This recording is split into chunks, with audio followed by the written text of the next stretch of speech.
remercie d'abord les journalistes, ensuite remercier le directeur général de la PROSI pour son excellent travail. Je remercie aussi le ministre de tutelle empêché parce qu'il est au Conseil des ministres. Je remercie tous mes collaborateurs qui sont venus avec moi. Je suis venu visiter aujourd'hui la plateforme qui est très importante pour le Sénégal parce qu'elle permet de booster l'industrialisation.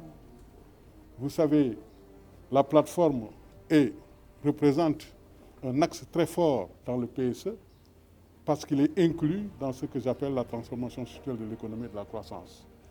Qui parle d'industrie parle de valeur ajoutée, production, moyenne consommation intermédiaire. Et je pense que cette valeur ajoutée aussi représente une part importante dans les PIB production qui est égale à la somme des valeurs ajoutées plus les taxes, droits, moyens et les subventions. Ça, c'est important parce que ceci nous permet de calculer la croissance dans un pays. Donc, on peut dire que les entreprises sont les moteurs de la croissance. Après cela, je dis tout simplement qu'elles jouent un rôle très important dans la création de richesses, mais aussi créent ce qu'on appelle des effets directs et indirects, sommets qu'on appelle des effets inclus et même des externalités. Une externalité est un effet indirect qui n'est pas pris en compte dans l'évaluation ex ante du projet et pourtant qui a ses effets dans l'évaluation ex post et que l'évaluateur ne peut pas voir ou bien ne prend pas en compte. Et ça nous permet quand même, dans l'analyse économique maintenant, de prendre ces effets indirects vraiment pour avoir un taux de rentabilité sociale. Et ceci vraiment se manifeste dans cette plaque industrielle. J'ai visité vraiment avec intérêt. J'ai vu au moins 30 entreprises qui fonctionnent, 40 en voie de démarrage et d'autres en idée de projet.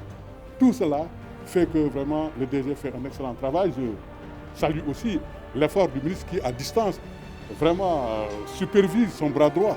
Et tout cela, c'est vraiment le président Macky Sall aussi qui a une vision futuriste à long terme portée par ce que j'appelle le PSE. Nous nous réjouissons de la visite de M. le ministre Diène Farba Sarr, délégué général au pôle urbain, qui a bien aimé venir nous voir, faire la situation avec nous sur les projets que nous développons ici à Diamniadio. En rappel, nous développons 2 projets. La plateforme industrielle internationale de Diamniadio, là où nous sommes présentement. Le deuxième projet, c'est le domaine industriel de Diamniadio, qui a été commencé en 2002, mais qui a subi quasiment un non-démarrage et que M. le Président de la République a relancé en 2015 et que nous venons de visiter et qui s'étend sur 150 hectares. Ce projet-là se situe à la limite du pôle urbain. Ce premier projet de la plateforme est à l'intérieur du pôle urbain.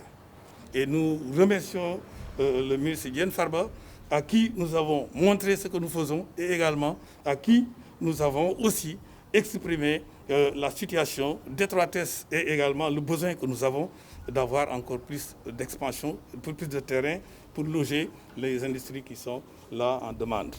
Aujourd'hui, le stock de masques au niveau de notre entité, de la plateforme, dépasse 16 millions de masques. Ça veut dire que tous les Sénégalais peuvent avoir au moins un masque ici. C'est un stock de sécurité pour le pays.